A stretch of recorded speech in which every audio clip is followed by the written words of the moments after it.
भाई नहीं भाई वाह। बड़े बड़े पत्थर जो हैं वो यहाँ पर फेंके गए हैं। तो तेरी कसम। अर्धसैनिक बलों की टीम पहुंची है, उन टीमों को यहां से हटाया जाए। हम इस वक्त दिल्ली के तुर्कमान गेट पर मौजूद हैं और ये वही गलियां हैं जिन गलियों में कल देर रात जो है वो पथराव हुआ था। आप तस्वीर देख सकते हैं, बैरिकेड्स यहां पर अभी भी लगे हुए हैं। दिल्ली पुलिस के जवानों की मुस्तैदी है, आरएएफ के जवानों की मुस्तैदी है और पूरी कोशिश ये है कि कानून व्यवस्था जो है वो न बिगड़े। और यही वो गली है जिन गलियों से पत्थरबाज जो है वो पुलिस की टीम की तरफ, अर्धसैनिक बलों की तरफ आगे बढ़े थे और उन लोगों पर जो है वो पथराव किया गया था।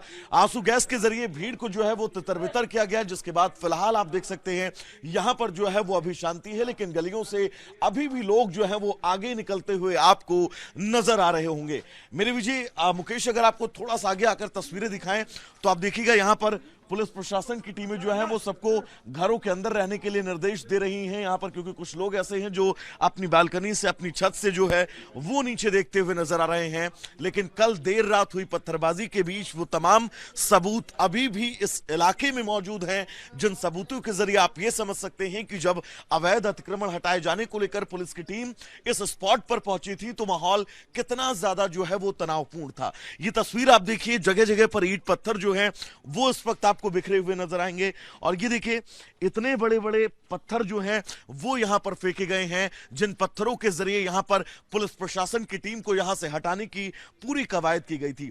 ये तस्वीर आप देखिए, ये मस्जिद का दरवाजा है। इस मस्जिद के दरवाजे के ठीक सामने जो स्कूटी खड़ी थी, जो गाड़ियां खड़ी थी, ये सभी गाड़ियां इस वक्त आपको पूरी तरह से गिरी हुई नजर आएंगी। और यही वो जगह है जिस जगह पर पथराव हुआ था। ये देखिए, इतने बड़े बड़े पत्थर जो हैं वो पुलिस की टीम पर पत्थरबाजों के द्वारा फेंके गए थे।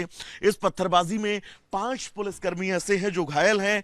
हालांकि अब डीसीपी सेंट्रल का यह कहना है कि इस पूरे इलाके में जिन्होंने भी पत्थरबाजी की थी उन सभी लोगों को अब चिन्हित किया जा रहा है।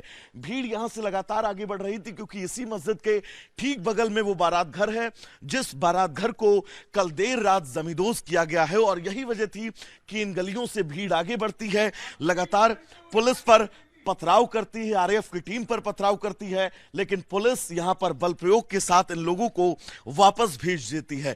यानी कि इन तस्वीरों के जरिए आप ये समझ सकते हैं कि इन पत्थरबाजों की कोशिश ये थी कि यहां से जो अतिक्रमण हटाए जाने को लेकर पुलिस प्रशासन की टीम पहुंची है, अर्धसैनिक बलों की टीम पहुंची है, उन टीमों को यहां से हटाया जाए ताकि इस अवैध निर्माण को तोड़े जाने की जो कवायद है, इस कवायद पर पूर्ण विराम लगाया जाए। ये तस्वीर आप देखिए, यहां पर जगह जगह आपको ईंट पत्थर जो है वो पड़े हुए नजर आएंगे। यहां पर आरएएफ का वज्रवाहन इस वक्त खड़ा हुआ है, दिल्ली पुलिस के जवानों की मुस्तैदी है और अब पूरी कोशिश यही है कि इस इलाके में शांति व्यवस्था बनी रहे। हालांकि जिन्होंने कल पथराव किया है उन सभी लोगों को चिन्हित किया जाएगा और साफ कहना है पुलिस प्रशासन का कि उन पर सख्त एक्शन लिया जाएगा। से जब उपद्रवी आगे बढ़ते हैं तो पुलिस के द्वारा इन उपद्रवियों को हटाने की कोशिश की जाती है। और देखिए किस तरीके से ये गाड़ियां गिरती है। फिर सीपी जी जरा ये दिखाइए तस्वीरें, किस तरीके से पुलिस के द्वारा पथराव किया जाता है। और फिर उस दौरान जब भगदड़ मचती है तो ये सारी गाड़ियां गिरती हैं और पुलिस के ऊपर जब इन उपद्रवियों के द्वारा पथराव किया जाता है कई लोगों को चोटें लगती हैं। लगातार जिस तरीके से प्रशासन के द्वारा कहा जा रहा था कि अवैध निर्माण है, लेकिन उपद्रवी कहाँ मानने वाले थे, वो तो जो प्रशासन के लोग थे उन्हीं पर ही पथराव करते हुए नजर आते। ये देखिए, ये देखते रहिए, ये देखिए, ये पत्थर देखिए, लगातार कितना मोटा पत्थर है। ये स्कूटी एक बार सीपी सिंह और दिखा दो, ये कैसे एक एक करके गिरी। मैं गिनाता चलता हूँ, एक गिरी, दूसरी गिरी, एक के ऊपर एक गिरती चली गई। ये देखिए, ये किसी पर भी लग जाएगी तो उसका हाथ पैर टूट जाएगा। देखिए किस तरीके से गिरे हुए।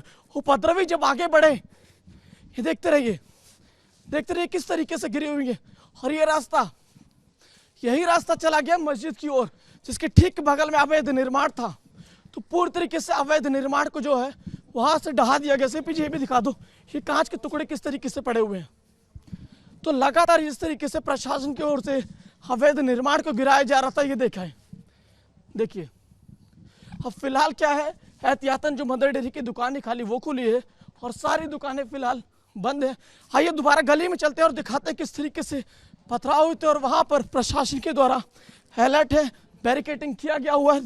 दिखाते चलिए सीपी जी कि किस तरीके से प्रशासन के ऊपर उपद्रवियों के द्वारा किस तरीके से पथराव किया गया और उस पथराव के दौरान कई लोग घायल हुए। तो ये दिखाइए, ये दिखाइए किस तरीके से यहाँ पर उपद्रवी आते हैं, भीड़ आती है और भीड़ को हटाने को लेकर भीड़ किस तरीके से, ये देखिए कितना मोटा पत्थर है, अगर किसी को लग जाए तो आप समझ सकते हैं उसे कितनी भयंकर तरीके से चोट लगेगी।